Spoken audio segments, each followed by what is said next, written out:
Well, Tanse, Tawau. Welcome to the Decolonizing the Narrative. I'm Janine Wendolf, and I'm the Director of Indigenous Arts. I'm originally born and raised in La Ronge, Saskatchewan, so from there I'm Woodland Cree. I'm a member of Waswanipi Cree Nation, so my family hails from Quebec area as part of the James Bay Agreement. And then I have lived from 17 till just not too long ago in Treaty 4 area, Regina, Saskatchewan, where I met our special guest long ago. And I'm joining from Sacred Guardian Buffalo Mountain. And so from the Banff Centre, we're located on the slopes of one of our gathering places from time immemorial of the Indigenous people of around Turtle Island. And recently in 2016, the Indigenous nations connected to this mountain met and went from Sleeping Buffalo Mountain to Sacred Guardian Buffalo Mountain because we now say that the mountain spirit is waking up. And so I like to acknowledge the mountain at each of these sessions and to welcome everyone to share where you're joining from in the chat. We'd love to get to know you as we're all joining from different places.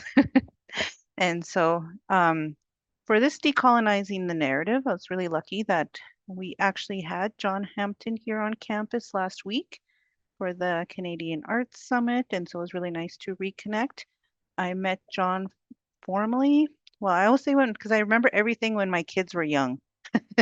So my kids were like maybe 2 and 4 or younger, met at First Nations University and had connected on a project and then reconnected at the MacKenzie Art Gallery when I was working there as the curator of community engagement. And I'm so excited, John, to have you back here in Decolonizing the Narrative online. So I'm going to invite John to come on screen and John will take over with the presentation. I'll close, but I want everyone to know we'll be having a wonderful conversation in tomorrow's session as well. But yeah, I'm going to turn it over to you. And I'm so happy you said yes to joining me today for this series. Okay, Chakmashki, thank you, Janine. Chakma Sohjafo Mali, Nahola Imanumpa Okano Sohjafo John Hampton, Chakasha Saya Ixaquishto Istanjololi, Naholba Pisachili. I'm the executive director, as Janine said, of the MacKenzie Art Gallery. It's Oskana kâ-asatêki Treaty 4 Antali. I'm here on the ancestral and current territory of the Saulteaux, Nahiawak, Lakota, Dakota, Nakota, and the homeland of the Métis Nation. So I'm grateful to be virtually hosted in Treaty 7 territory.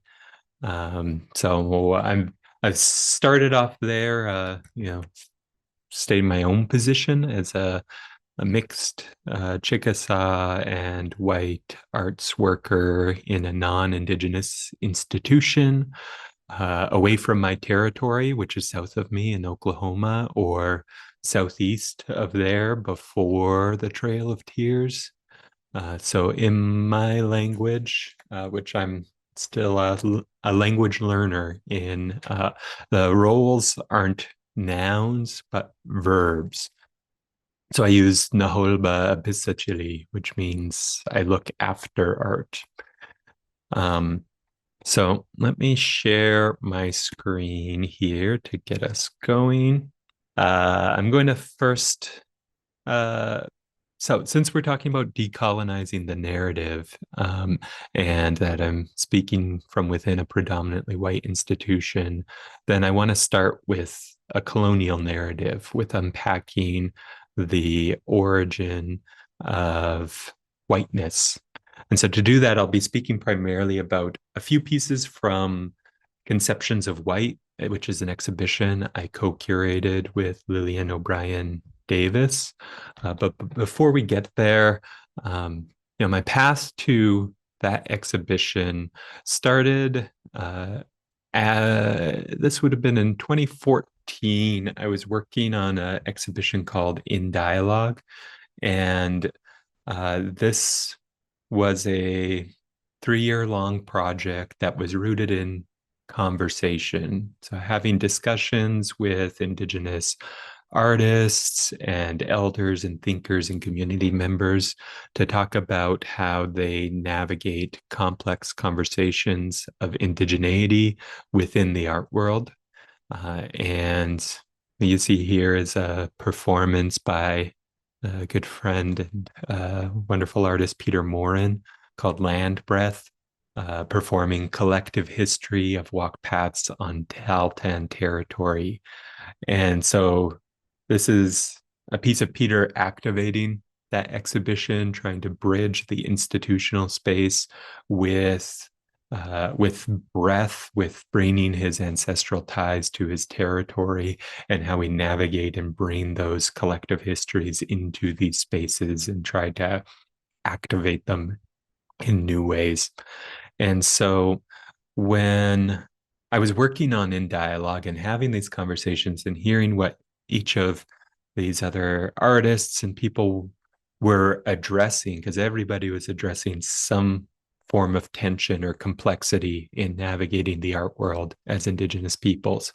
And I realized that I was working through questions of how to navigate the intersection and the meeting of whiteness in indigeneity.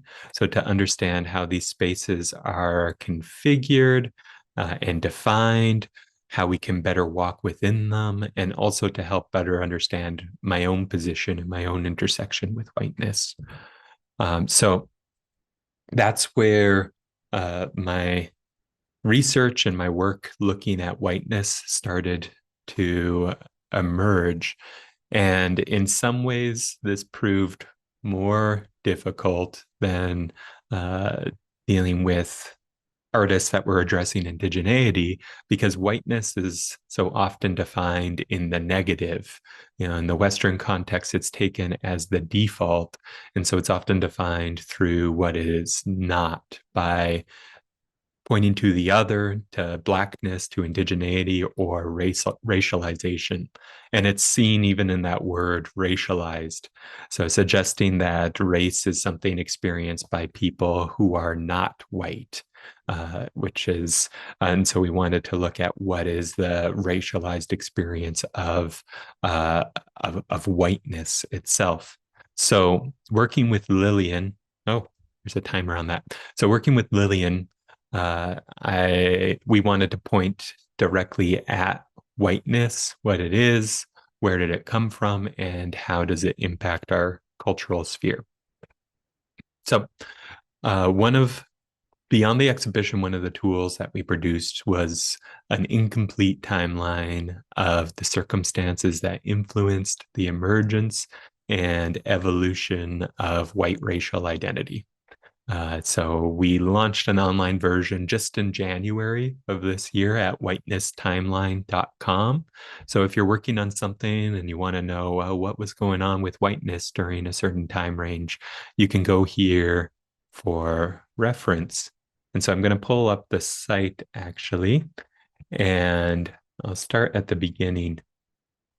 So the term white first appears somewhere in the second half of the 16th century and denoted a very small group of upper class English women. And in the early 1600s, then you start to see permanent settlements in Canada and the United States start to arise.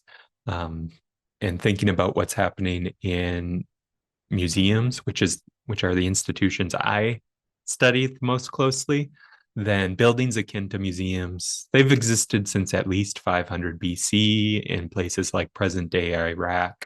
But the Western museums, in the tradition of our contemporary institutions, maybe started to arrive around this 1677, but as a private collection that went on public display in Oxford. So that's around the same time that the term white started to be used to help distinguish colonists from enslaved and or indigenous people. So this is a key point in the evolution of that term and of this concept because it's when we started to talk about to see the division of people not by culture, religion, class, but grouping people into categories of race with the distinct purpose of who was to be afforded proper human rights. So when I'm talking about whiteness as a concept, this is where I'm talking about it here, about that foundational system of affording privileges to some people over others, and how those groups shift over times, places, and situations. So this, so around in 1676 here, that's this term is arising while there's increased tensions, but also increased allyship between groups. So you can see Bacon's Rebellion here, and it wasn't alone, but where you would start to see white, poorer white laborers allying with people of African descent in rebellion, fighting for labor rights. And you'd see a spread of a movement called the Rednecks, known for their red kerchiefs that they would wear and their joint allyship between people of European and African descent. And so so you start to see around that time, shortly afterwards, this first instance happens in Jamaica, where the first laws start to emerge that reference whiteness. So that's that first example was to distinguish indentured servants from those who were enslaved.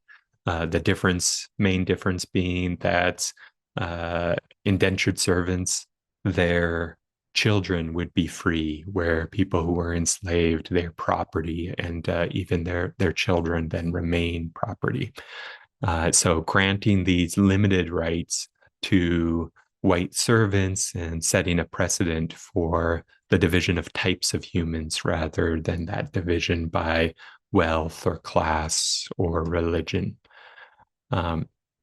So now that also then shortly after sees the very first known attempt to scientifically define people into different races of people, which that gradually gains steam over time, and then really begins to catch hold.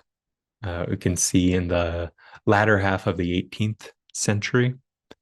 So in quick succession here, then you see, we've got an example here, 1764, art history is founded by Johann Winkelmann. In 1776, of course, the United States is founded. Shortly afterwards, in 1790, the United States legally becomes a white ethno-state, and only allowing citizenship to white people through the Naturalization Act. And in 1793, which isn't on the timeline, is where the real foundation for the modern museum emerges, when the French monarchy's prized collection of loot was made public during the French Revolution and grew substantially over the coming decades through Napoleon's loot parades of literally parading loots from colonized or conquered nations through into the Louvre. So this is interesting moment in as part of that French Revolution, because museums started as these ethical propositions, and right from the start, they're not neutral. They're not there, but to present something unbiased, but they're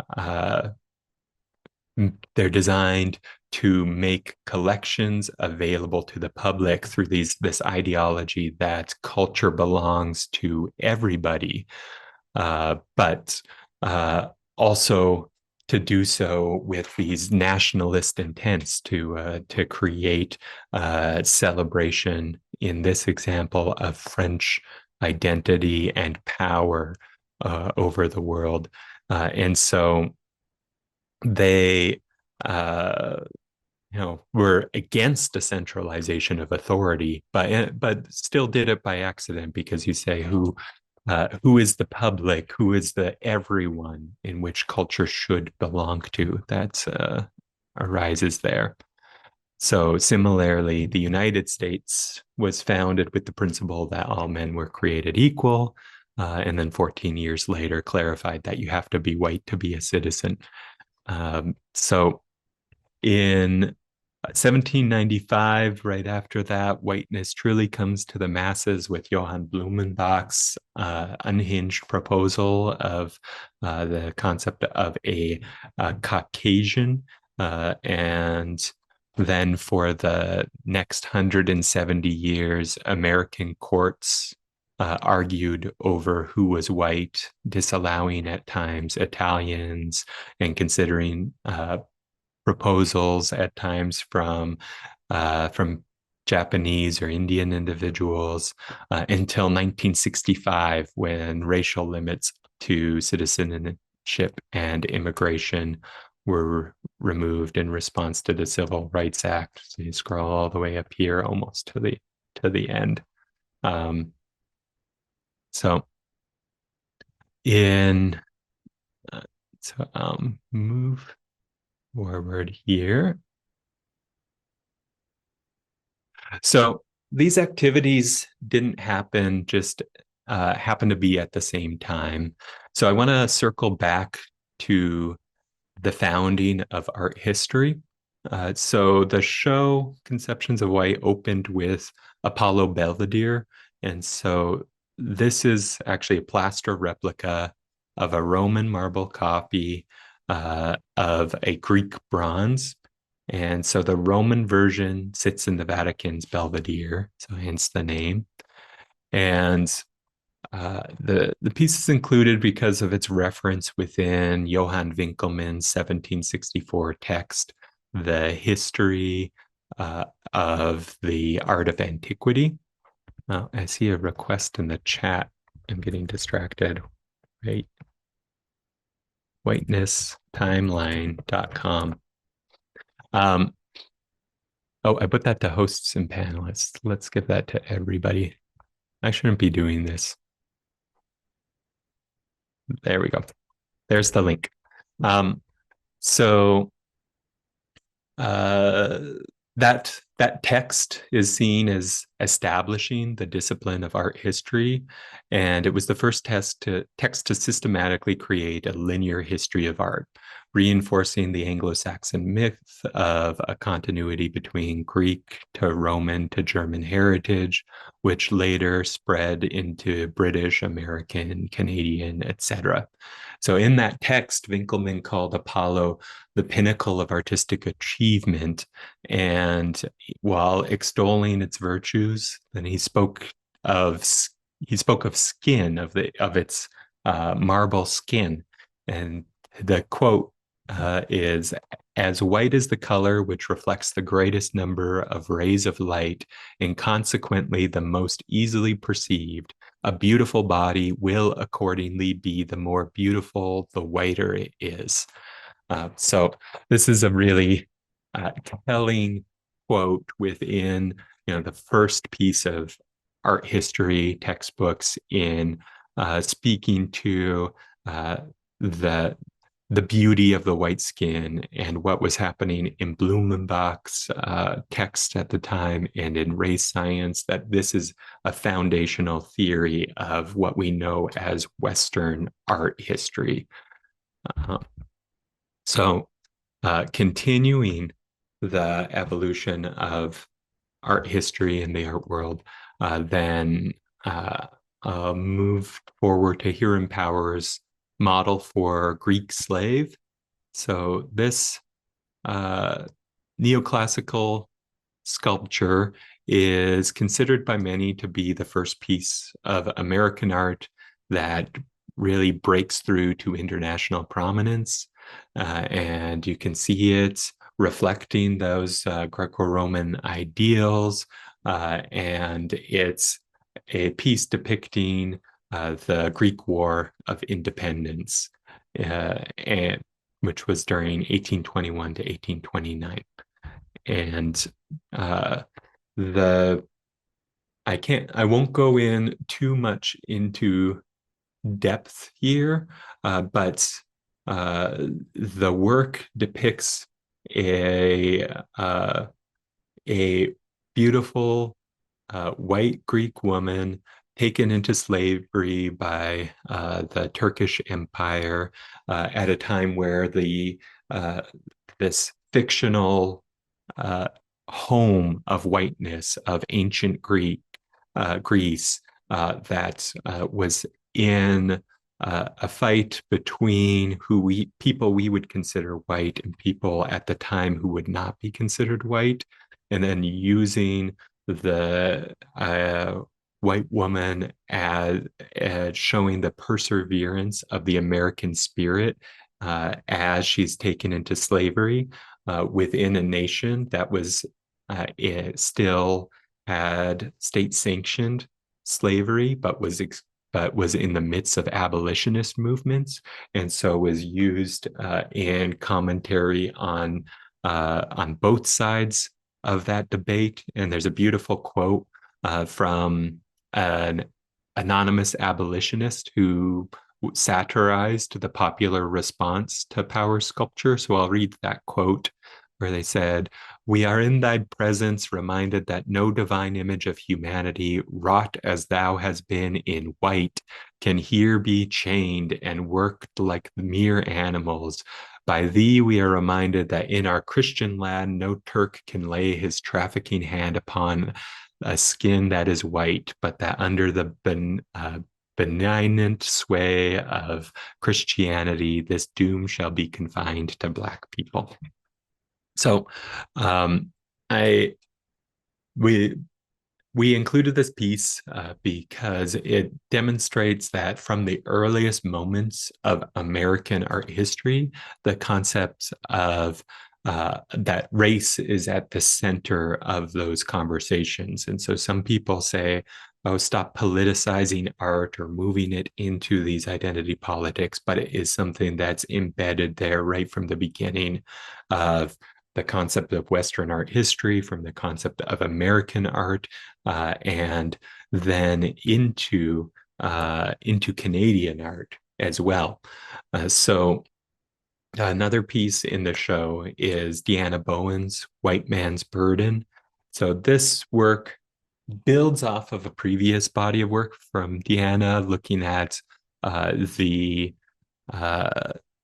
cultural beliefs and contexts under which Canadian identity was formed. And she really focuses on some of Canada's cultural elite from the early 1900s in the Toronto Arts and Letters Club, in people who helped popularize the notion of Canada that still perseveres today, and looking at the way that these practices of red face, of adopting false Indigenous identity, of these myths around land, of eugenics philosophies, how all of those intersected and interwove around the ideas that were circulating that created Canada's cultural identity. And so this piece, White Man's Burden, looks at histories and publications and pieces from the collection and archives around the three venues that hosted and presented conceptions of white, which were the MacKenzie Art Gallery, the Art Museum at University of Toronto, and the Vancouver Art Gallery. And so they include pieces like this of works that were in the local newspapers around the founding of these institutions, and popular commentary that was out there, and then also what type of circles the founders of the institution were running with. So in the middle of the screen here, you can see the problems of the subnormal family, which is the master's thesis of the greatest Canadian, Tommy Douglas. And I'm sitting in the TC Douglas building right now, the father of healthcare, of arm's length arts boards in this nation, and of amazing things, but also adds, a product of his time, of discussions at the time, the way that he proposed a progressive answer to poverty within Saskatchewan while he was undertaking his master's was the proposal of forced sterilization of people experiencing poverty, and of a moral inferiority or intellectual inferiority. And those ideas, which he changed his mind about eventually when he became premier of Saskatchewan, probably, and from the time frame looks like he was influenced by seeing the atrocities that happened in World War II, and through the genocide of Jewish people, particularly. Then he voted against eugenicist policies, but then, of course, the practice of forced sterilization of Indigenous women then continues long past that time. And so this work is not there to demonize, but not to valorize and to gloss over these parts of our history, but understand that people are complex, and how these ideas that emerge, that they're not monolithically for the good. And since the exhibition launched, then you see further things coming out, like this late last year, the finding that, I guess, these publications showing the longtime Winnipeg Art Gallery director Ferdinand Arcart, who helped build the current Winnipeg Art Gallery, move them from just 2 staff members in a small building to the grand Winnipeg Art Gallery that you know today, minus Kamiak. Then looking at his history serving in the Third Reich as an officer, but also in the early stages of the Nazi Party, promoting their cultural beliefs at the time. So, point towards this point in Canadian history, which feels like a very long time ago. So leading up to Conceptions of White, I had just gotten into a new job at the MacKenzie Art Gallery as CEO. And my predecessor at Anthony Kendall had just gotten into a job as the director of the Vancouver Art Gallery. And right before that announcement of Anthony's position and my interim appointment, there was this publication. There's this essay in Canadian art called "The Crisis of Whiteness in Canada's Art Museums," looking at that all CEOs of Canada's largest institutions were white, and the majority of the leadership was at the time. And this was in 2020, where there was a lot of positive movement towards equity movements that were happening when people were uh, emotionally moved to action of seeing injustices against Black people, particularly within Canada, and then also them within Canada. And so we were seeing how can we make change in society, and then what are our responsibilities within cultural institutions. And then at that time, in this call for a significant change, then you see these two announcements. And I remember at the time feeling very conflicted, because Anthony paved the way, got me, helped set up the succession plan that put me in this position at the MacKenzie, and that was celebrated as a major accomplishment. And then I see Anthony's announcement, and I look back, it wasn't quite as bad as I remember it, because I didn't see any articles besides this little uh, um, note that was added to the bottom of the Crisis in Whiteness article. But I do remember people being quite skeptical and not very generous to Anthony joining this institution, because the timing right after pointing out the need for these changes and then announcing a new white leadership. But then so understanding this need for change, but then me seeing also somebody I've worked with as an ally in creating that change within those institutions. So it was an interesting moment as we're trying to navigate how we change those institutions. So um, so I want to take that moment and go back to the show. And as we're talking about these cultural shifts and that desire to change, then let's peek behind. Oh, I realized I was probably blocking this whole thing, my little pop out. So as we're talking about those culture shifts and the desire for change, then I want to just go around Apollo here and see Jeremy Bailey's White Simple, which is an augmented reality piece that, well, I'll start here with some of Jeremy's patent drawings, his early test drawings for these apps, this new fictional technology company that would produce apps to profit off of white anxiety and to sell you some superficial way to try to become more woke and to respond to that moment. There's his Uber for emotional labor. But so here you could see the final product where he created these 4 different augmented reality apps and presented in this tongue-in-cheek sort of parodical manner that here, you have to say, I know nothing, and you get a little check mark. There's that force mute from the patent drawing changed into this stop talking, where it puts a mute over your mouth.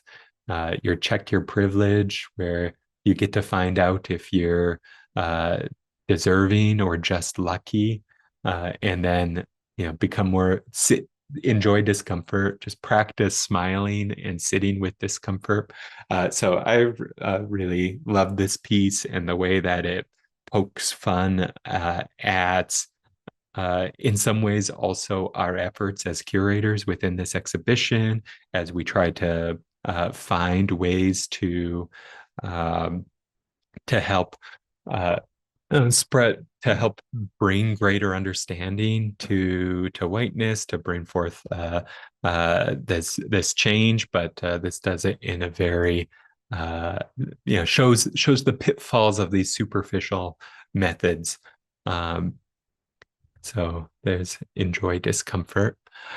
And so the response to the exhibition was interesting to see this as a touring show because it opened in 2022. We released the first materials in 2020, some of the research material, but which was received very well. Then the show was received wonderfully at the beginning. There was some modest discomfort, but overwhelmingly positive responses. So to that, and then it can, but then that through the tour, it started to get picked up by other people. So it's not by the end of the show, it was picked up by groups that were willfully misinterpreting the premise in order to stoke outrage and to fuel some form of like culture war. And so you see these really intense reactions and allergies to new viewpoints, and then you get other articles that came out where it ventured into the white nationalist side of the internet, and so you see this this piece published of somebody coming across one of the pieces and being very disappointed that they weren't shown as more Aryan. We started to get very negative responses here, such as people making donations in memoriam of Adolf Hitler, of really quite terrible responses, and then get picked up by more mainstream media too, like this one, which quoted True North and a Twitter account called End Wokeness, but didn't reach out to the gallery or to artists or curators. It goes to Oh, so I'm gonna it play goes to one of White them Simple, here. an installation which basically puts you into Snapchat filters that instruct you to shut up, check your privilege, and understand you're just an ignorant honky who needs to do whatever strong Black leaders tell you to do. Considering I'm not actually a masochist, I can't say that I really enjoyed paying to attend my own struggle session. Originating from the MacKenzie Art Gallery, shockingly in Prairieland, Saskatchewan, the exhibition was put together by co-curators Lillian O'Brien Davis, a biracial woman with Jamaican and Canadian descent, and John G. Hampton, a they-them who proudly stands by his Indigenous Chickasaw heritage far more than his lily-white American-Canadian background. Hampton is also the CEO at the MacKenzie Gallery and was pretty damn clear in an interview back in 2021 when he was appointed to his position just what the whole point of this exhibit was: to genuinely make room for new perspectives. White supremacy has to be undone, and to do that, you have to be able to see it and talk about it, Hampton said. We have gotten some pushback around the phrasing of dismantling white supremacy, but the way I'm using it here isn't talking about white supremacist terrorist organizations, but about the more subtle and invisible ways that whiteness affords privilege within our institutions. For Hampton, and so many others like him, museums are not neutral spaces. If they're not radically anti-white commie hellholes, how else are people meant to feel guilty whenever they just want to check out some art? Okay. So there's other videos and articles from Rebel News and the Council of European Canadians and in other darker places of the internet. But what those works show, is that the truth is that we're in a moment of this great conflict and of seeing of these very intense reactions to some of these conversations. So Deanna Bowen's work, for example, that I spoke about earlier, some of that work, that same body of work continued into the National Gallery of Canada and one of our largest commissions ever, and then seeing these very intense backlashes to it.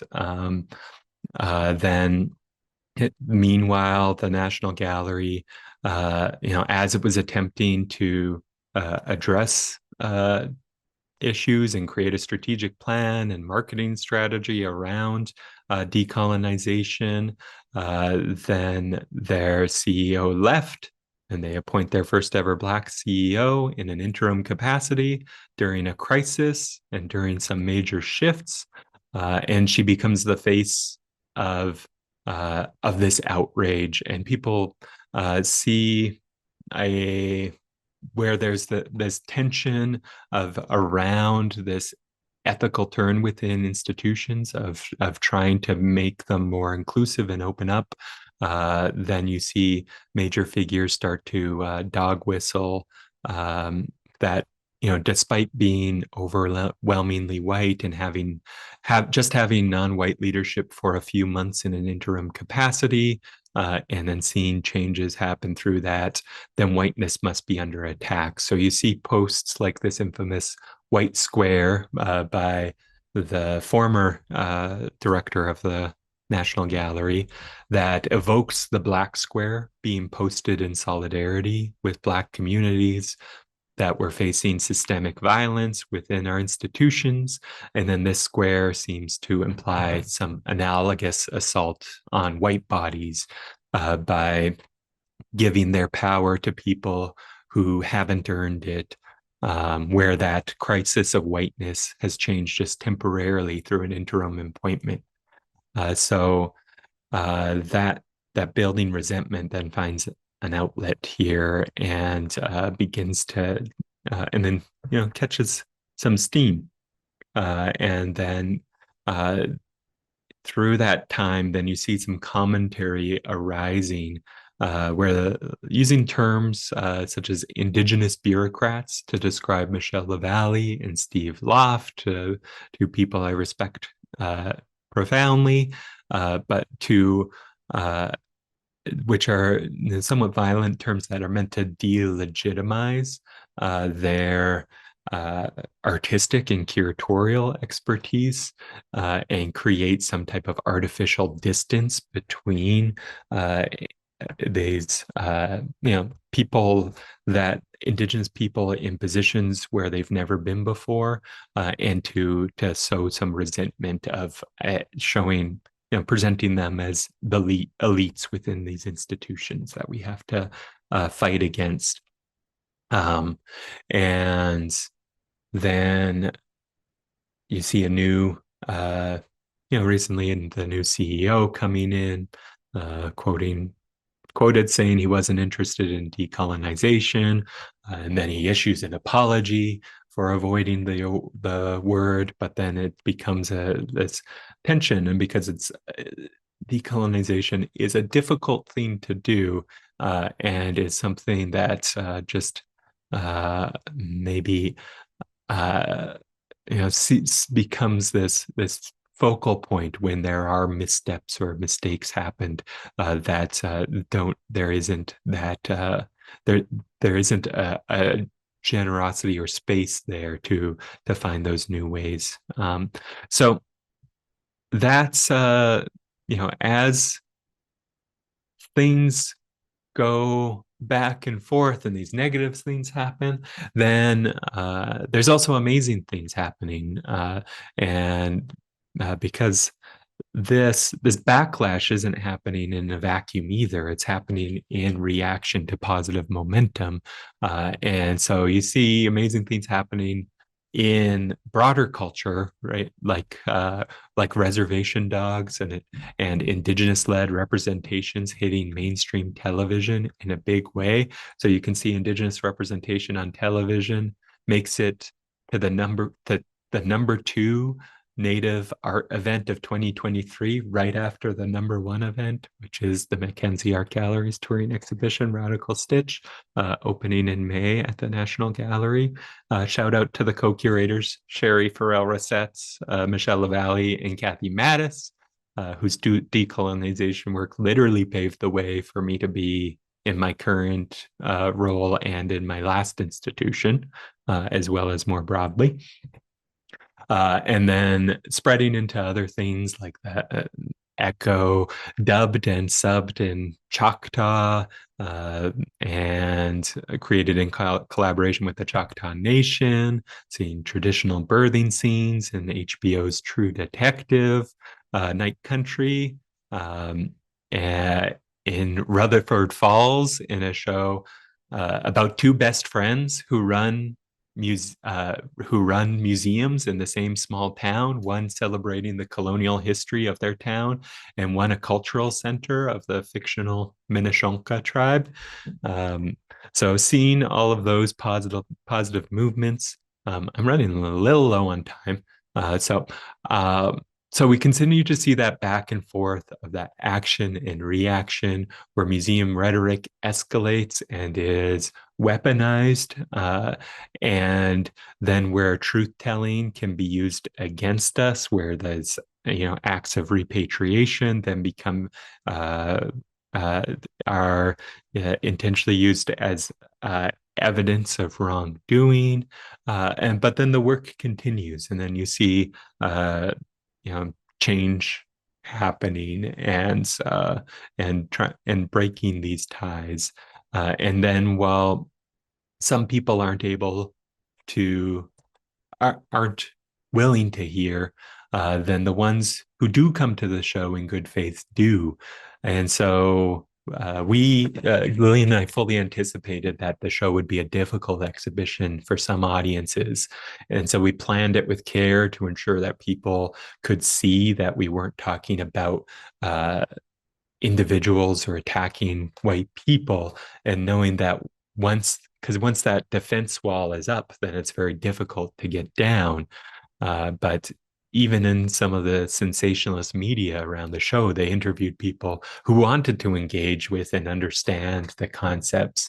And the people who went to the show read every item on that whiteness timeline and read all of the labels and engaged with it so intently. And then we continue to see, even up until this was the last piece published on it just a couple months ago, where people are engaging in these positive ways. And then we have audience members that say they went into the show as one person and came out changed. And so we see the power of what these cultural events these cultural actions can do, and hence the pushback from people who don't who want to live within that division rather than creating unity.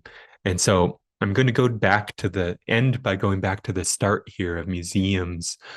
So while museums were emerging during the creation of white identity and history as part of a nationalizing force to distinguish us versus them, culture is also an exchange of ideas. And so in a book called The Dawn of Everything, David Graeber and David Wengrow point out that that's Western ideals, and thus museums, were actually influenced by Indigenous thought as well.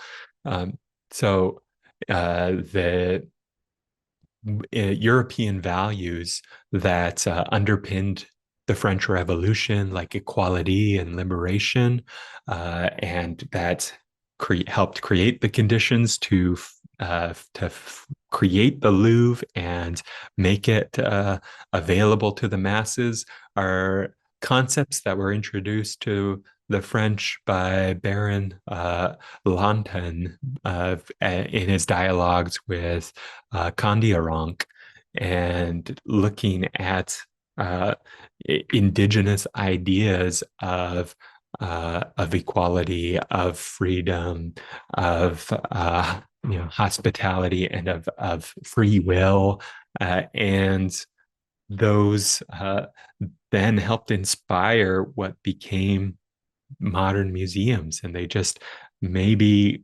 misinterpreted or didn't quite spread that net wide enough to say who all gets to be free and equal. And so I'm showing here a piece by Audie Murray called Rootless, that's up in the gallery right now. And in some ways, it's a portrait of a pretendian, but of course, it's more expansive than that.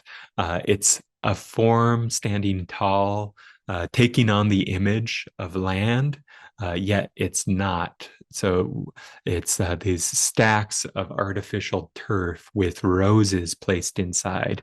And then the roses, unable to draw any nutrients from the artificial grass, eventually die and then fall to the ground there.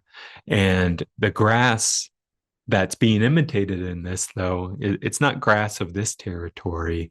It's not prairie or plains grasslands. It's the Kentucky bluegrass imported to this territory to make it, that was imported to make the land here more familiar to European colonists. And that grass that needs to be regularly watered to survive in this foreign climate. So even that imitation is layered. And so thinking of our museums, there's a similar breakdown in imitation occurring, that there's these concepts of equality interpreted through a French aristocrat that inform the museum's democratization of wartime loot, and then which becomes the example for the museums that are built in this territory where those ideas began. And then those Indigenous peoples are excluded from these public institutions that their ideas helped develop. And then more recently, Western versions, interpretations of equality arise to open the door and to let Indigenous people back in. And so I think in this moment where we're seeing the pitfalls of the way that we enact cultural exclusion, then how we find healing is not in looking at this moment as some culmination of progress, but by looking towards those cycles of influence and finding the original intent and the root of museums that we want to recover. And if museums were built for all, then how do we recover that sentiment of hospitality with a spirit of reciprocity and expand that idea of humanity, expand that idea of life and who has a right to it and who has a right to cultural expression. So this is a moment of change, of growth, of learning, of intense challenging of the status quo, and equally intense pushback. And there's a polarization that happens where there's an amplification, like a schismogenesis is the fancy term for that, amplification of people taking on more extreme viewpoints as they set up camps.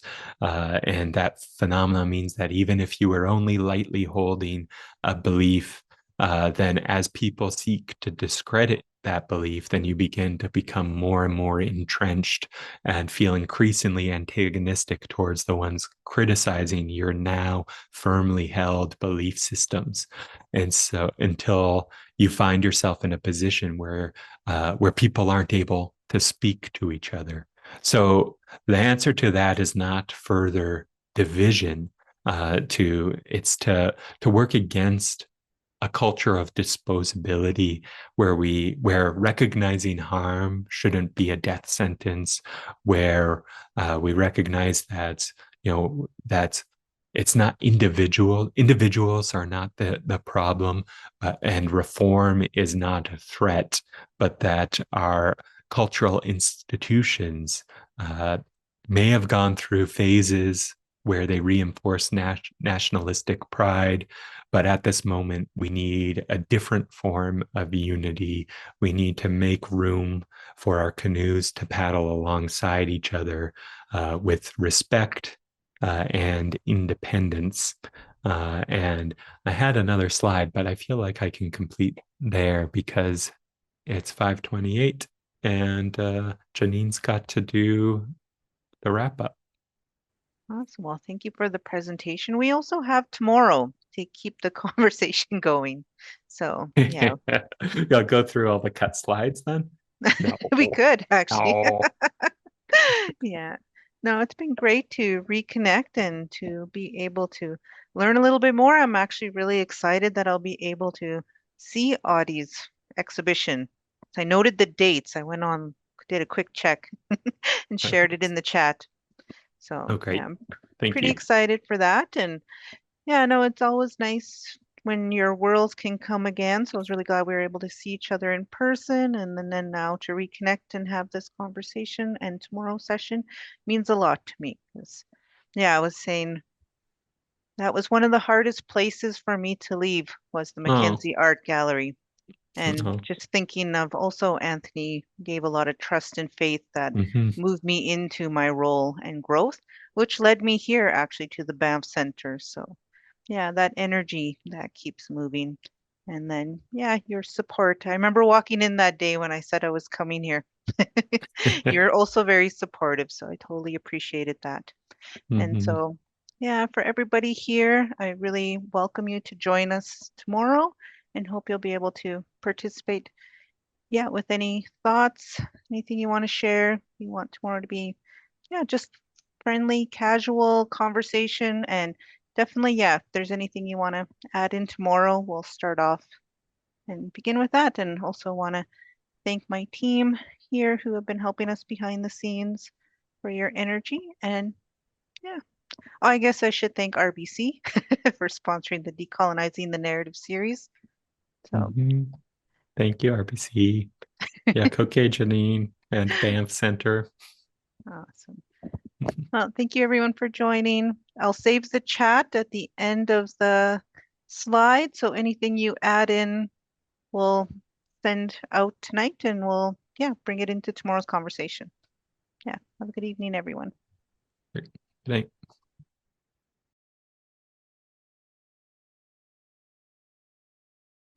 That's it. Hello, welcome. For those of you who were here with us yesterday, welcome back. And for those of you who are joining us for the first time, welcome to our session with John Hampton. And so I'll be hosting a very informal conversation, kind of chatting through our presentation that we heard from, very powerful presentation from John, and kind of unpacking that a little bit, and then engaging the group here.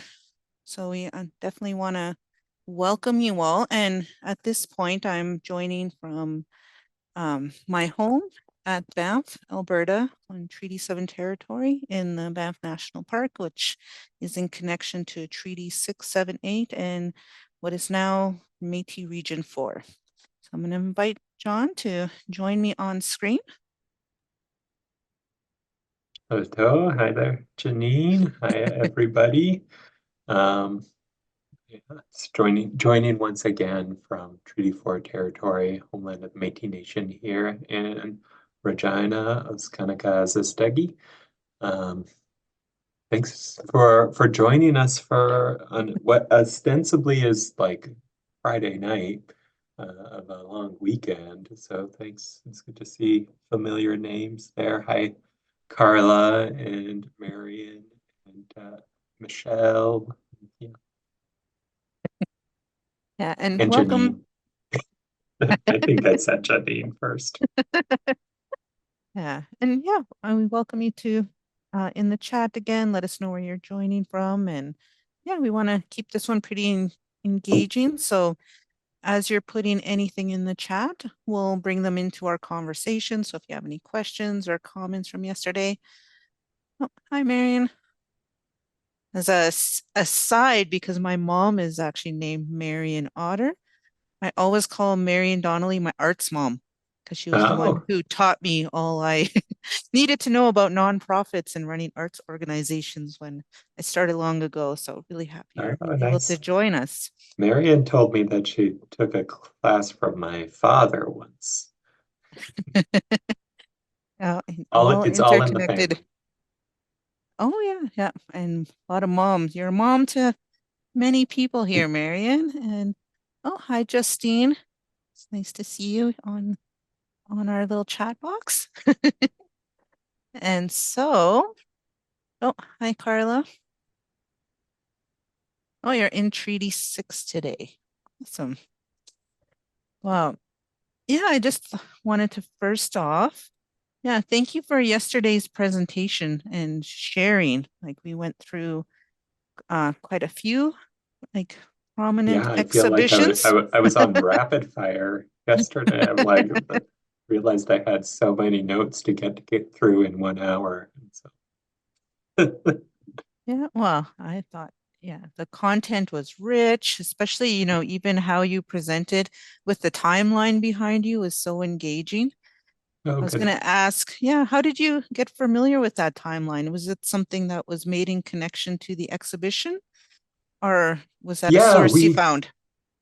So Lillian and I were doing research on that show for many years, and we had and actually it's Lillian who started putting the material together in chronological order. And I always, I kept coming across these timelines of like Black history in America or other types of things. And I'm like, these are very useful timelines. I wish there was something like this for whiteness, because for the research we're doing, and so it wasn't there. Um, and then that was one of our dream projects. We're like, let's release this as a timeline and we'll do it online. We ran out of time for the Regina installation. We got one on the wall for Toronto, but then we got the online one up before the Vancouver show, just near the end of the Vancouver show. So I was really happy we were able uh, to get that online. So, and now anybody who Googles like timeline of whiteness, Mhm. that there will be something out there for them to find. But yeah, Matt Nish Lapidus, who's an artist out of Toronto, is the one who built it. Yeah, it's very, very detailed, and you can just see kind of the how the history of even, yeah, the founding of what we say our countries are, and that sense of that language we use with discovery, like that all kind Mhm. of, I didn't necessarily see how those correlated with that conversation, but seeing it on your timeline really showed how they were making those connections with the communities and the colonial processes that they were as they were visiting. Oh yeah. Well, there's always very interesting European events happening in major colonial uh, moments, like the end of the 15th century, with the voyages out to the New World, was also corresponded with with Spain introducing the first official language. Like before that, the idea of an official national language didn't exist, but that's with that empire building and the rise of colonial practices, then they said, well, uh, a way to unify these people into these diverse groups into one people, like these new types of problems that they uh, encountered and created solutions for that are now like, why we have uh, our national languages here in Canada. It's just fascinating the roots of where those ideas come from for me.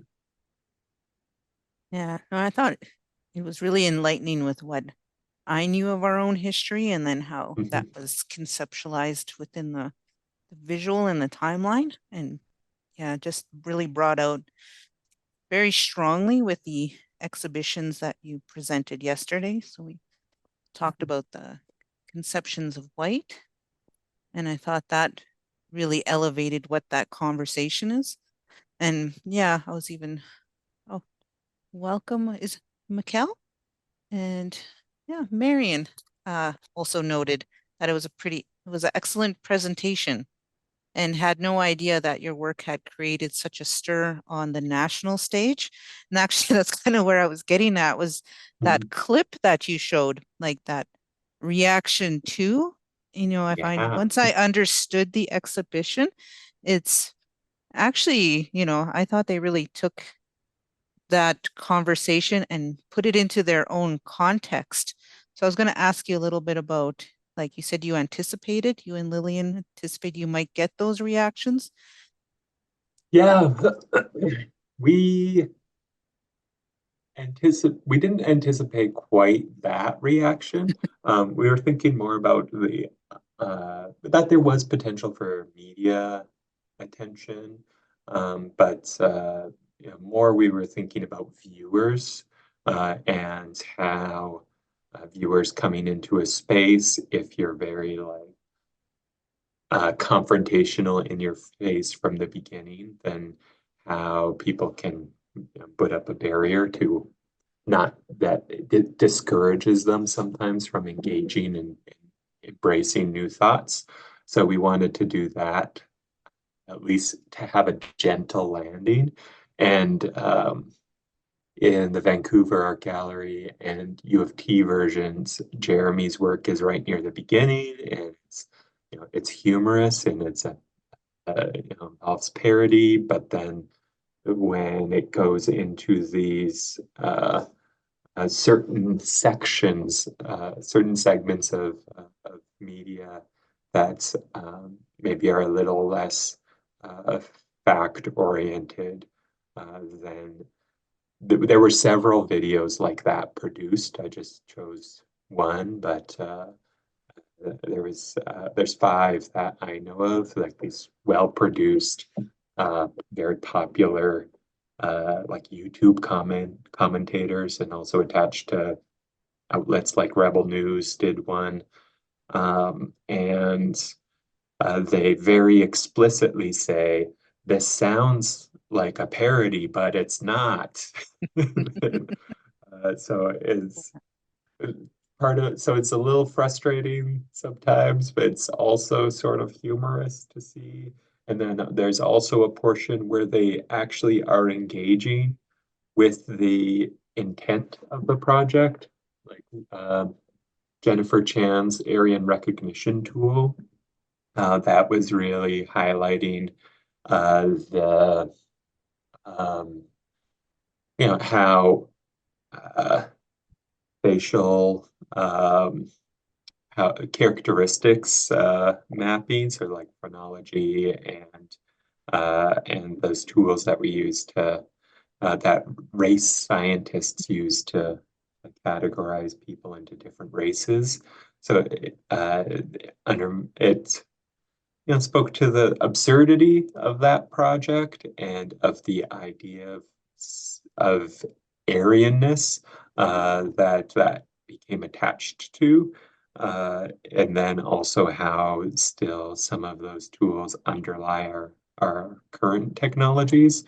But it's funny because some of the reactions against it were saying, well, who also used facial recognition to categorize people? The Nazis. Okay, well that's the piece is explicitly addressing that, and even in the outrage and working to try to engaging in that way, and maybe not with a full spirit, like a full good faith engagement, then there's still absorbing some of the intended content as well in it. So it's I read too many of the comments in those, and I maybe engaged a little too much with, not engaged, absorbed a little bit too much of that material, but I still found it very interesting to see what's out there, and it can, depending on my mood for the day, can influence how I interpret that. Definitely. Yeah, I think anything I've done, so for my documentary, Stories Are in Our Bones, the trailer came out.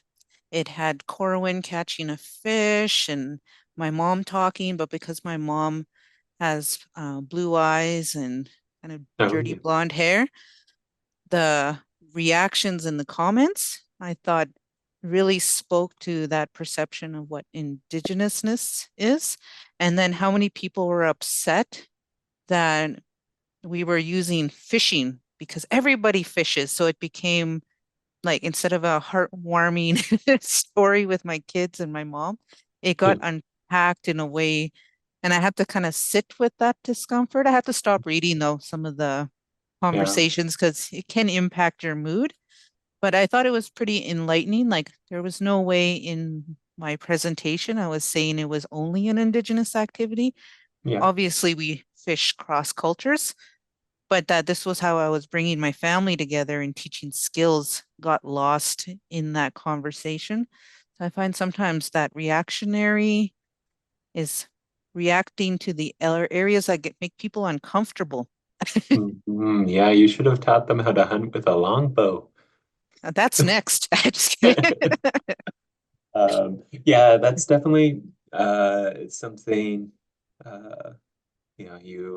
there's different levels of being Indigenous in public, from like just walking down the street and to being a little bit more in the public sphere. And yeah, there are expectations that come with that, and there's that come with all levels of your public persona. And as I was putting together and looking at remembering uh, how bad I was feeling about the reaction to Anthony's appointment, and then saying, oh, then there was all these positive reactions to mine. Then I remembered, oh yeah, there was negative reactions to that as well, with that, like in the comments when it got posted, and people, that were uh, had difficulty re registering me as Indigenous. They're like, that what? That's just looks like a beautiful oh my God, the Republican anyways, Ted Cruz. They said it looks like a that just looks like a beautiful Ted Cruz. And other people, oh, what is it? And yeah, so you still got these, but I'm a little bit more like, yeah, yeah, I guess easier for me to brush off in that. Carla has a question in the chat. I feel for you and appreciate the energy you offered regardless of those conversations on social media. Did you ever find you needed a tool or a plan for how to care for yourself and your community when reactionary responses came along? Yeah, when that's a difficult question when you're like in a leadership position within an institution and you're thinking through care strategies for team members and for how to protect uh, manage risk within the institution. So we had crisis communications management plans. So me and our communications manager, Allison Weed, we uh, sat down and created a list of common type of comments or reactions we might get to the show and thought about responses so that we could give them to the team members to respond to them. We also, every venue, I made sure to do specific tours with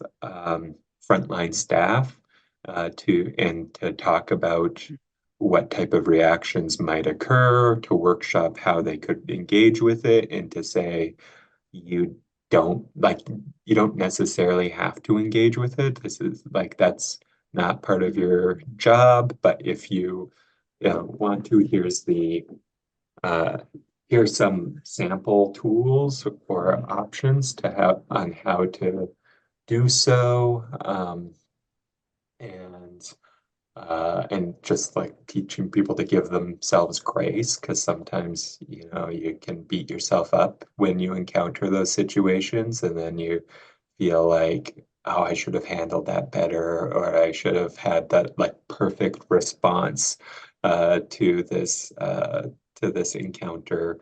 Where so trying to offer those tools of care for others. And then,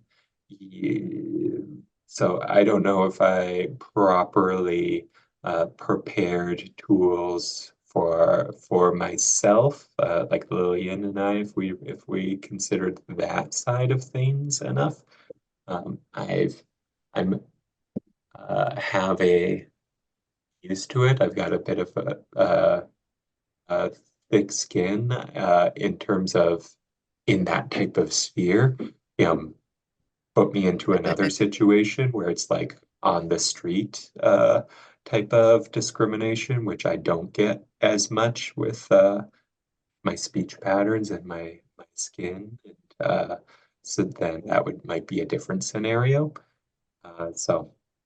Yeah, that's my response there, I guess. Uh, I guess I Yeah. did, like I went out to, I did some, I I took myself off public on all of my social medias. I put a timer on them. I guess I talked to my therapist and Mm. thought through some strategies where, yeah, putting that timer on and the uh, and then using most of my Instagram to look at like distracting reels instead of very serious content. I just had to turn off some of the serious content.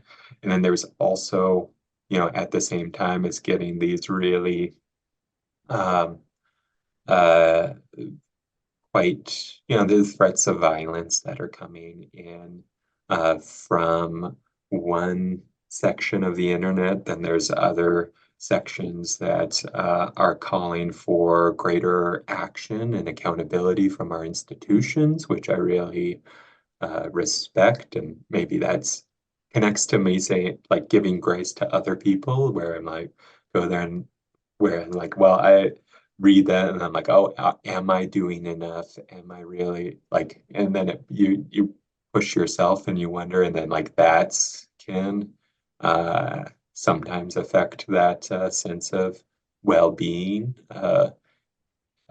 in a different on a different side of things. So there was a moment in there where I was feeling both of those forces at the same time. And I'm like, I'm just gonna just lower the volume on this a little bit, live more Mhm. in the real world, in the moment, and having these conversations, go to some ceremony, just slow down a little bit. And then that really brought me back into uh, alignment. Yeah.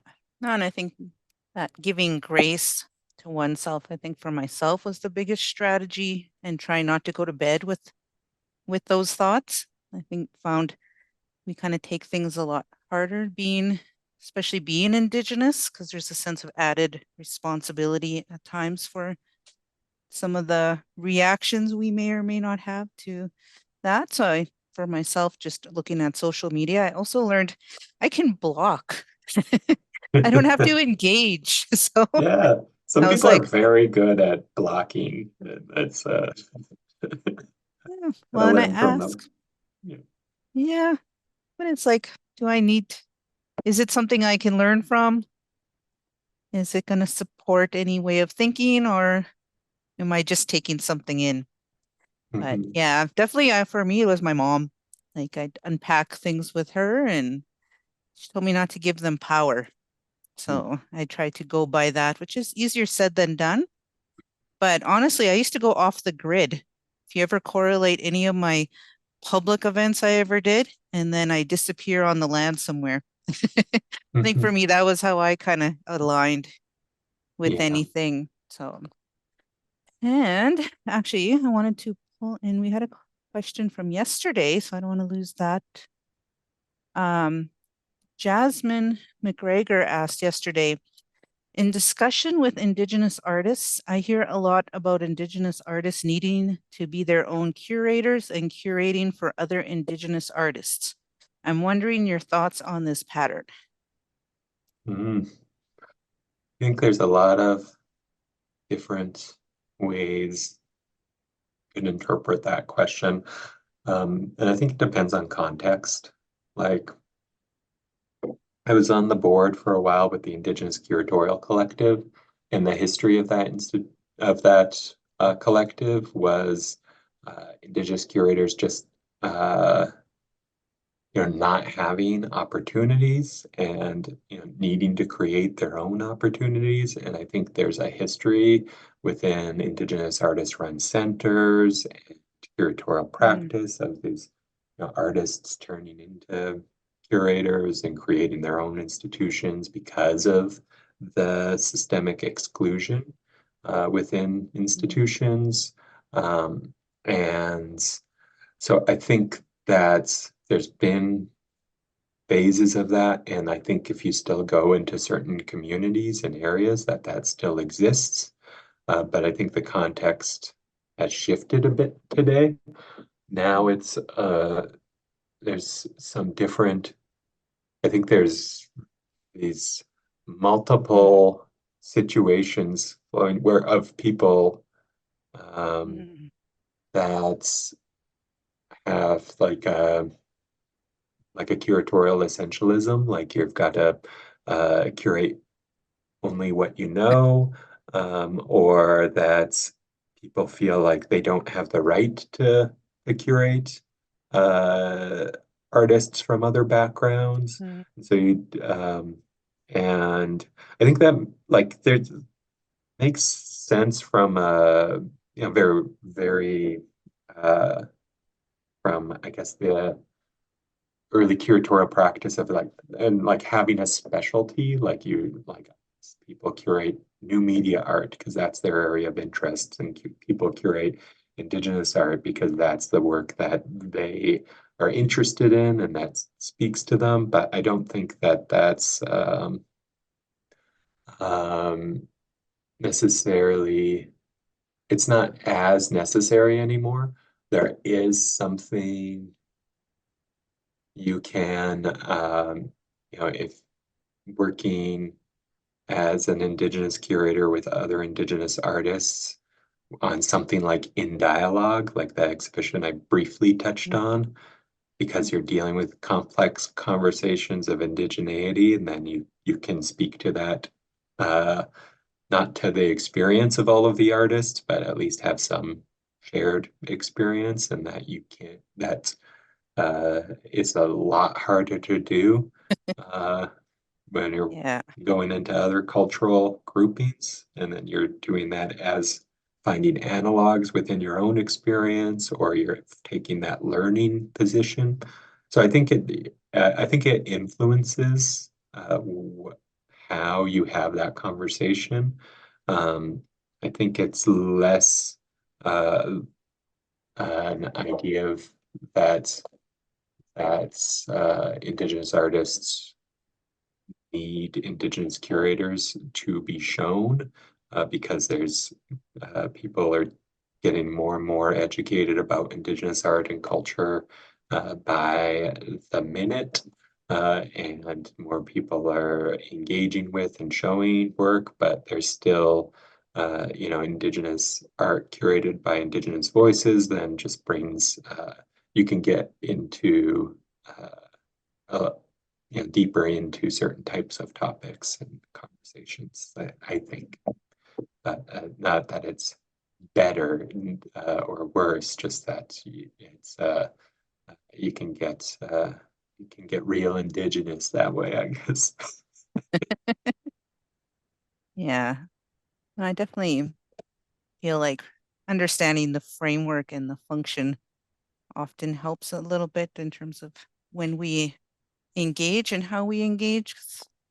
I found I grew a lot through a lot of cross collaborations through Indigenous and non-Indigenous, and that's some of the learning helps, but definitely, being in that role at one point, there is a sense of responsibility of how we engage. And so I find even as a filmmaker, that it's like you can only speak to Indigenous stories, but yet I'd still love to make a feature film Marvel-like thing. Just kidding. Yeah.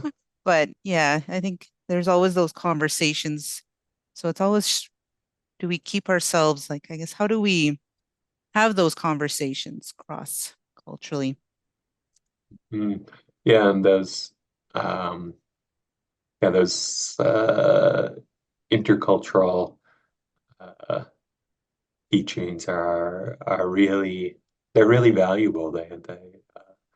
People bring in a whole wealth of experience that you can learn from that you just haven't had yourself is can be uh, really rewarding, and has happened to me many times through work with uh, Black artists, white colleagues, or yeah.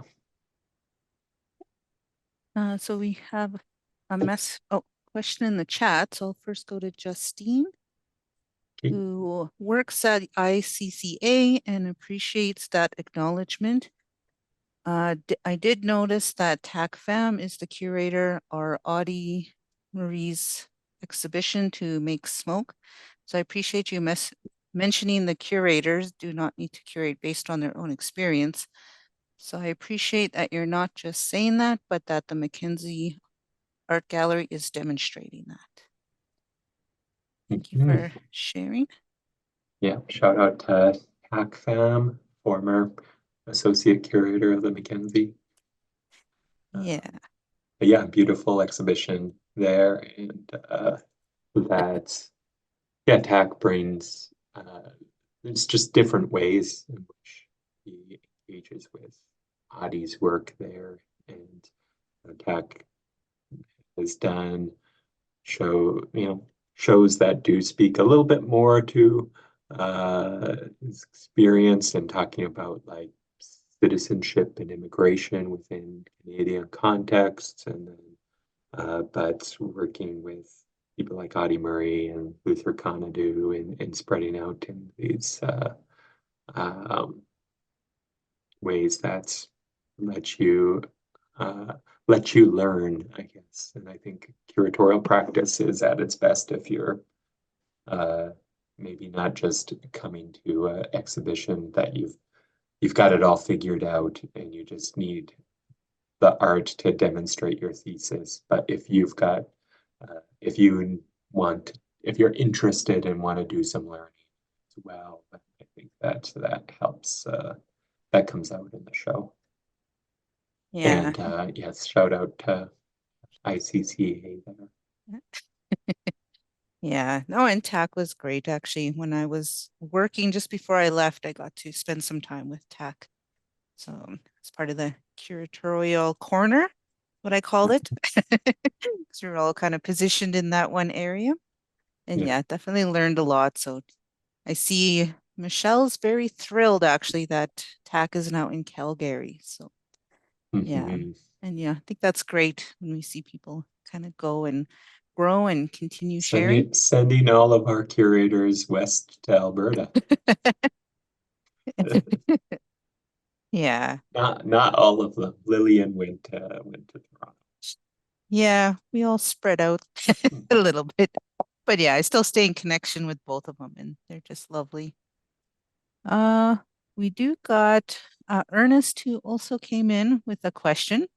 So with groundbreaking curatorial work being done on Indigenous contemporary art and initiatives in public art galleries, do you see that education in general in Canada is picking up on these developments? Do you see changes happening in the Canadian colonial education system? Yeah, 100%. And I think that it is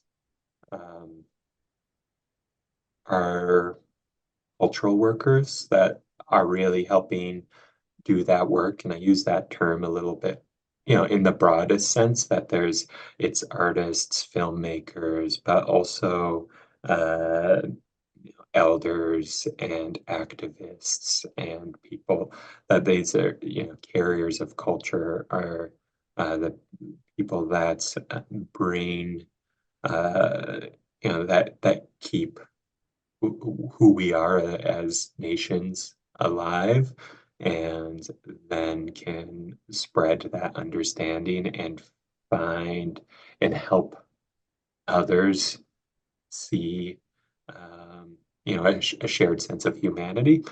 And I think that I do spend some time in the States as well, and I do see there's a difference in things there in terms of uh, not only context, but in terms of education. And I do see a correlation between the artistic activity and people's general awareness. And then the artistic activity is happening in the States now. It's really picking up steam in some good ways. And but yeah, happening in some ways it's like now it's getting better steam in the mainstream, and then seeing it, and then the art that's happening there is maybe getting more interest as a result too. It's just going in those different ways.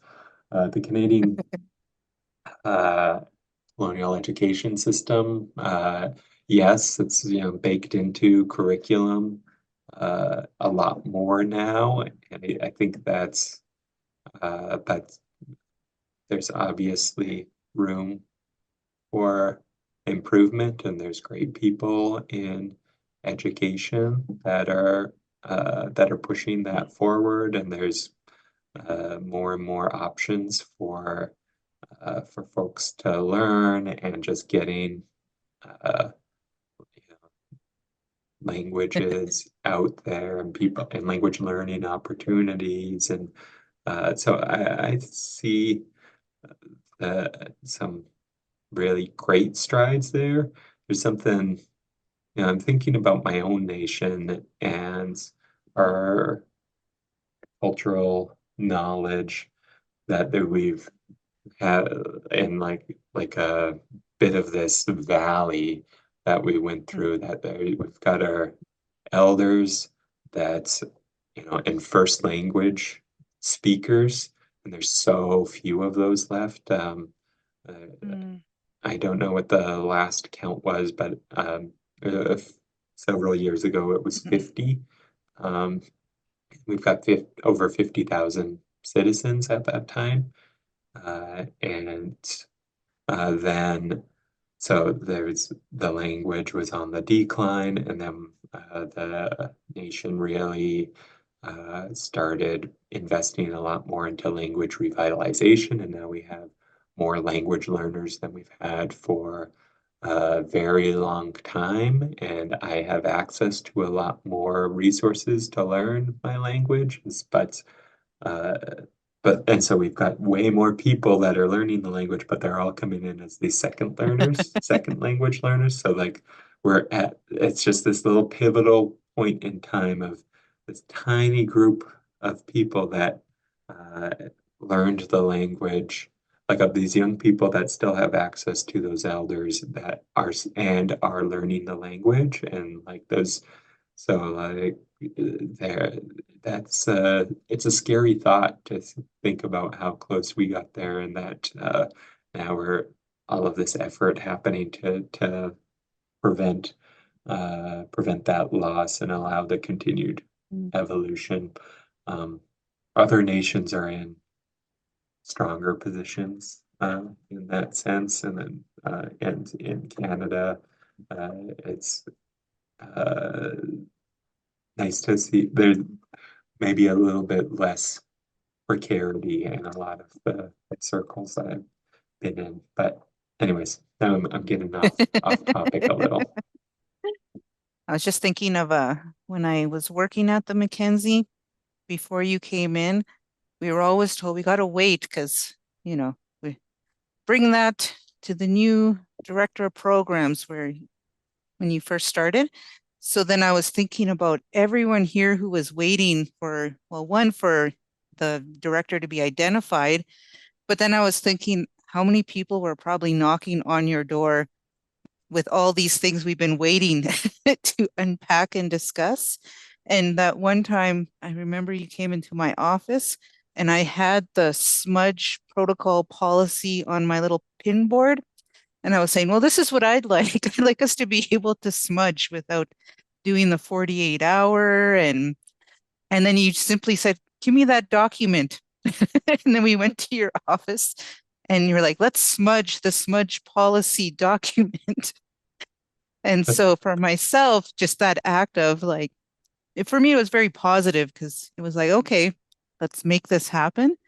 And then I remember getting a text from you one day when I started here. And actually, I was quite happy to hear that that had been shifted in time. That there was a little bit more flexibility to smudge. But for me, that was such a thing that I carried with me. And then hearing that was like great news. So I was thinking of that moment because I remember, I think they were all in a big meeting and I ran to the car because my dad was picking me up. And I told him, start the car. And then I told him and he just kind of laughed at me.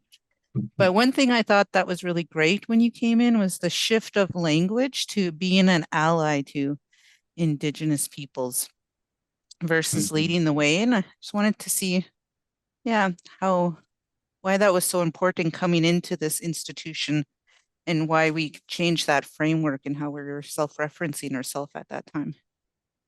Yeah, I felt really good about that moment too, like because it started as an meet.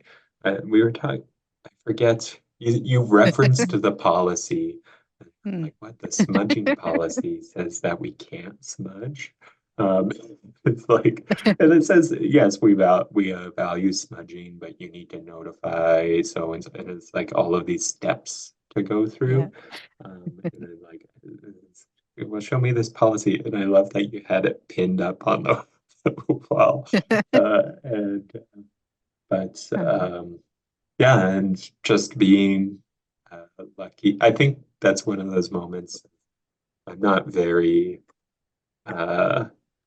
use. I don't lean into my authority often, but that was one where it's just like. I maybe didn't think about that too much, but it's like, okay, this policy needs to change. We're going to set our intention. We're going to smudge the policy itself and send it on its way. And then I remember we did get a knock on the door and of somebody being upset. It's like, what? You can't do this. And we're just like, we're like, we're busy. So yeah, being, I guess you do need somebody that's willing to take that, that's in the position where they're able to take that step. And it took a while still after that. Like we were able to change some aspects right away, but to officially change things, it took, I don't know, like we had the fire department came in to the MacKenzie, and I was telling people, it's like, I've been in so many spaces. They have smoke detectors. They don't, like, it doesn't go off, although I've been in different type of smoke detectors that do. So everybody's like, no, the smoke alarm is going to go off, then the sprinklers will go off, all of the art will be ruined, and like just because you smudged, now we've lost our entire permanent collection. And like I was at the AGSM, the Art Gallery of Southwestern Manitoba before that, and we had a similar situation of like, no, we don't allow smudging in here because the alarm's going to go off and the sprinklers, and I said, no, it's not. And so, and being the executive director there, it's a smaller institution. So I just, right in that moment, then I, lit some sage and then I smudged those smoke detectors in the building. And I said, see, it's not going off, so it's going to be okay for our performance tomorrow. And then but at the MacKenzie, it went through a little bit more steps, but did the same thing. When everybody was scared except for the person who maintains the smoke detectors from the fire department, I told him, I'm like, can you put it in test mode? And then we're gonna smudge them. And he's like, it's not gonna set them off. What you're ridiculous? Like, no, they're not. But I'll put it in test mode for you. And it said, okay. So he put it in test mode so it doesn't call the fire department or set off the system, but it does tell you if any of the machines detect smoke. And I went through the entire damn building and I, grabbed as much sage as I could to get like a nice good smudge going. And then I went on my tippy toes and smudged straight into every single smoke detector in the building. And yeah, none of them went off. And I think that that's something, when you're talking about decolonizing the narrative or decolonizing the institution, then that's a really apt metaphor there for that type of fear of these very simple steps that you can take that seem like they're they seem like they're not worth the effort or the risk. And then so like there's this self-censorship that happens because there's a fear that everything's gonna fall apart if you let somebody smudge in the space. And what that means then for feeling, and then you're like, but we want Indigenous people to feel at home here. You're like, well, like you can't tell an elder that's come to do an event. It's like, oh, you didn't fill out the paperwork 48 hours ago, so you've got to go smudge in the outside. You got to be able, when somebody says, oh, I brought my pipe or I brought my sweetgrass or whatever that like do do some ceremony, then you just say yes. Like you got to be able to do that at the moment, and everybody, and it's just very hard sometimes for people to fathom. It's like, well, you're allowed to do that. There's just a process, and it's like, no, that's not that doesn't work that way. It's not like there's a process for you to like if it's about feeling at home, you don't have to fill out paperwork 48 hours in advance to say that you want to sit on that couch. I don't know. Well, before it felt like like as if you're going out, say, for example, for a cigarette. That was the vibe.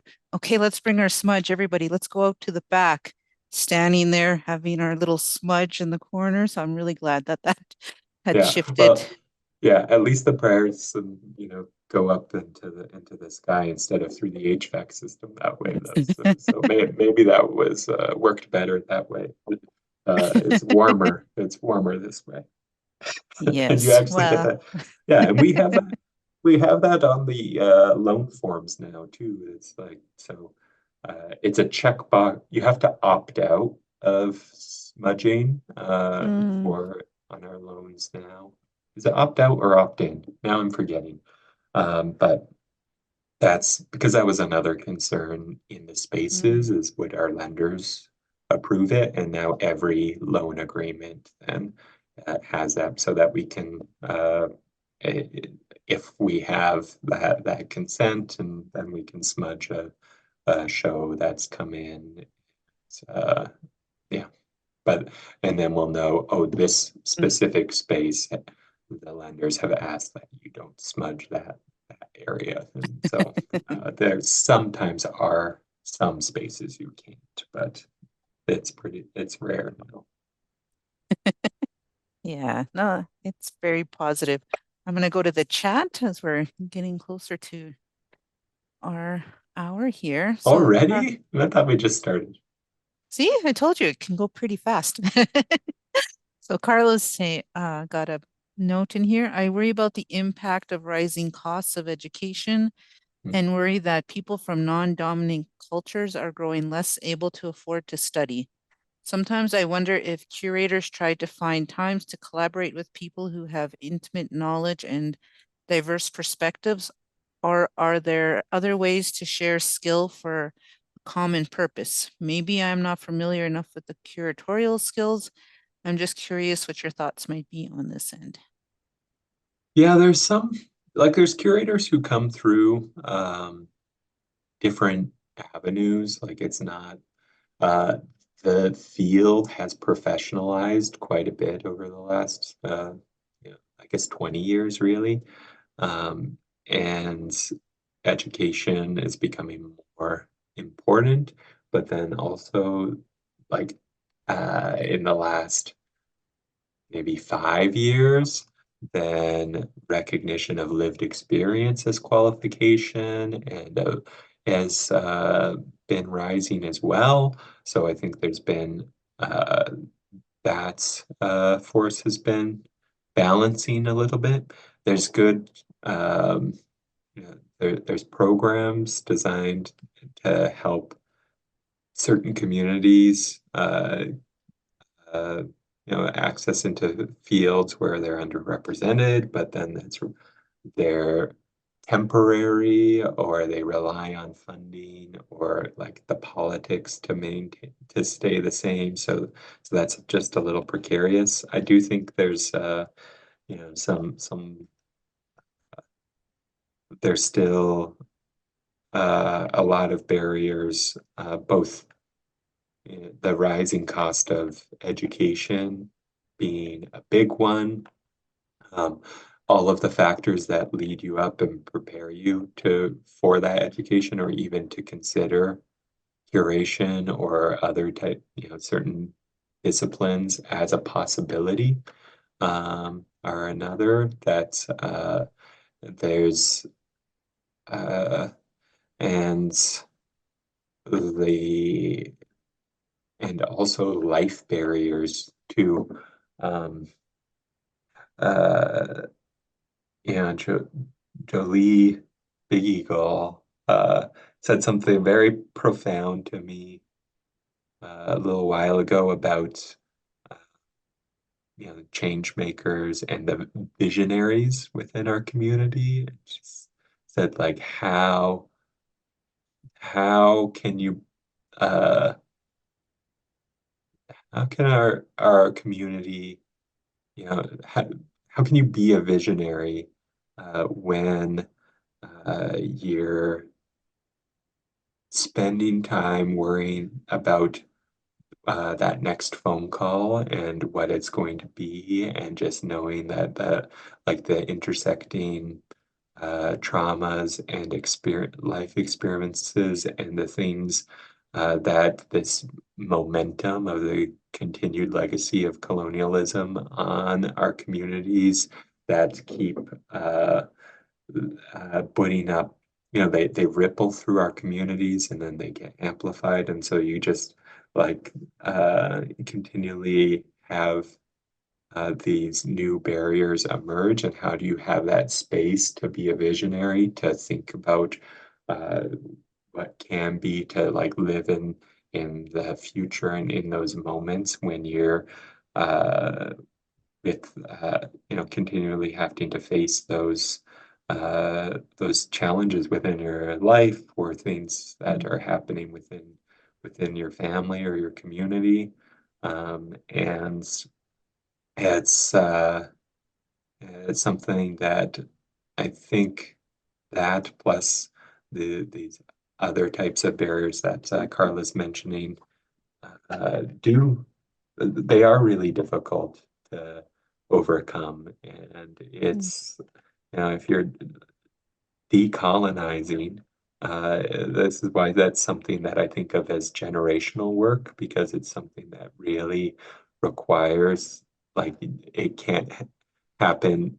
An institution can't decolonize. It's um, it has there's people involved, there's communities, there are interconnected networks, and to do that healing, you've got to heal the whole community, and maybe that starts with with individuals and with cultural offerings and building those spaces where you can get at that healing, but then it happens over time, and it's so to do that, uh, and to have for these institutions to have that patience and be able to create those opportunities at all levels of education, of employment, of representation, so that there's those are available as that healing happens, as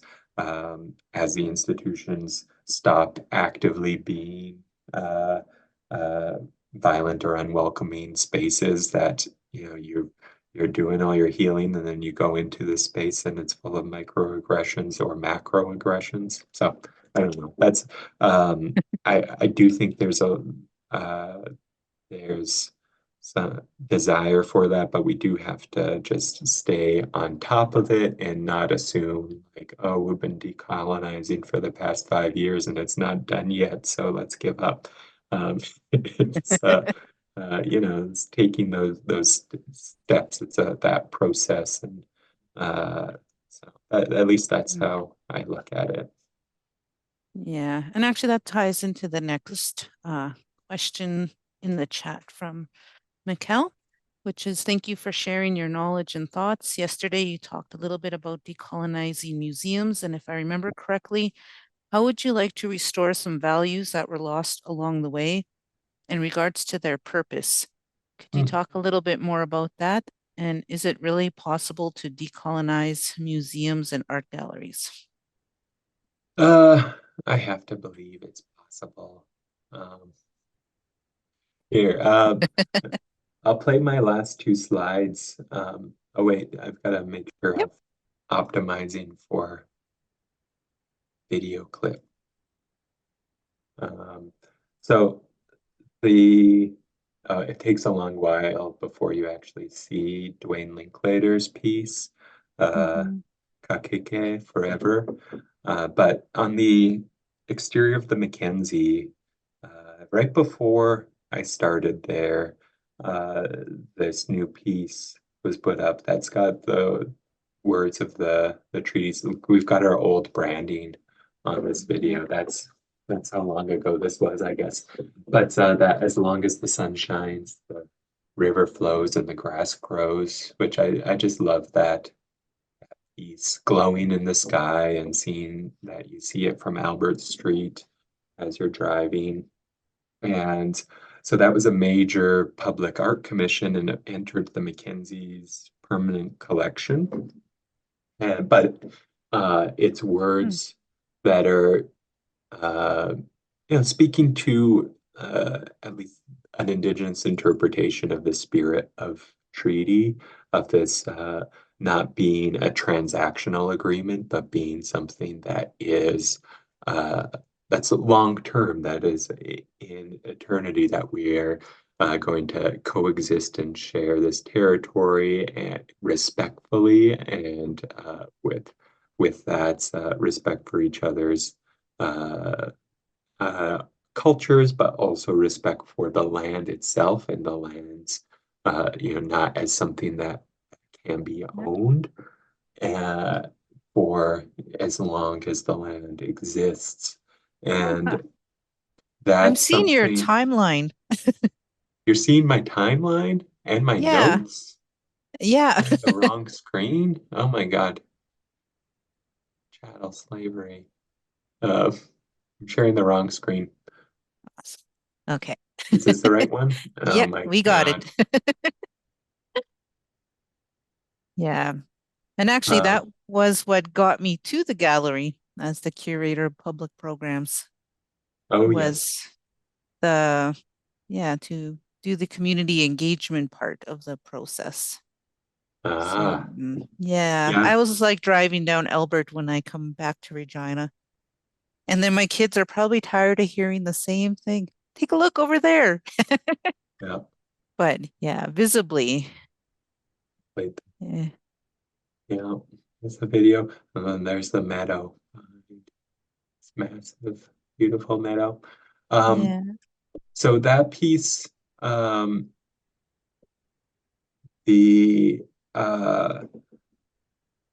as you and I were talking about that piece and what to do for an event for it, like something about it, like I love that work, but then also thinking about it as part of the MacKenzie's permanent collection.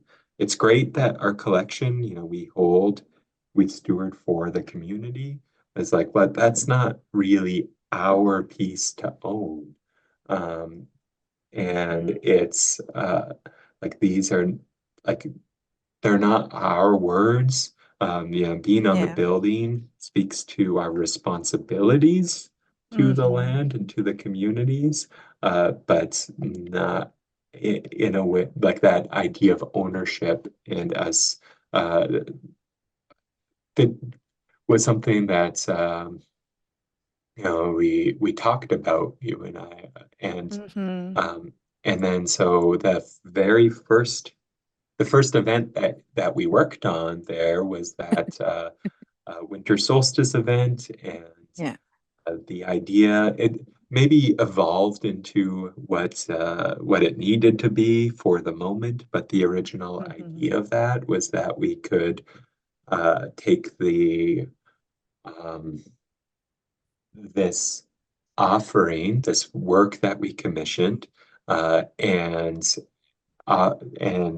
offer it as a gift to the community and say, like, this is not ours, but it's yours, and to share stories and talk about it and to see if it would be accepted as the community's work and representation. So there's Elder Betty and Gary Gott there, and you and me. Yeah. We were a little bit younger. Yeah. And then so it's became a little bit of a different event, and it's being held on the winter solstice, and became about story sharing, and then also uh, just evolved a little bit to what was needed. But then I think that that's in response to that question about how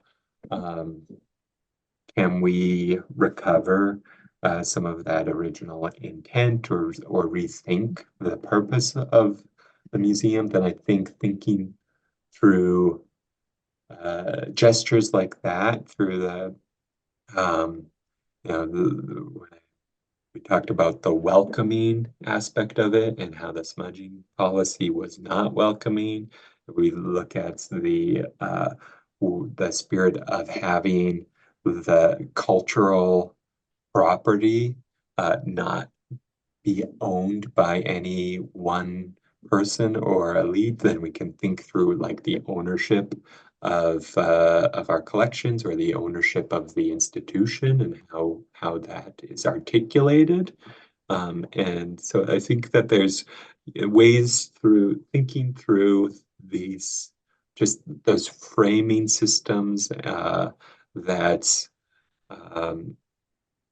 some of them require big, flashy changes, and some of them are more on a uh, what I'd call like spirit work that are just about the spirit of the institution and the way that we engage and uh, with that with the institution, with the community, and so those are maybe some examples of how I respond to that prompt. Yeah, no, thank you so much. And yeah, that was a really good memory because my favorite time of the year is the winter solstice. So to have the support to actually host an event so close to when we all break for the holidays was actually super important because, yeah, that was my goal. Try and do something every solstice to activate community. So I'm really, yeah. And I just wanted, yeah, I'm going to cry, but big thank you for the time shared here and for everybody on the chat today who've been here for the past 2 days. You know, for me, it's really important that as community we come together, but it's so nice to revisit these moments. And also, I always want to acknowledge our team who are behind the scenes here. We have Tanya and Tambri who make this event possible. And so just to know, even though you're screen muted, you're definitely been here with us, helping us keep this conversation going for the last 2 days. Thank you. Yeah, thanks everyone.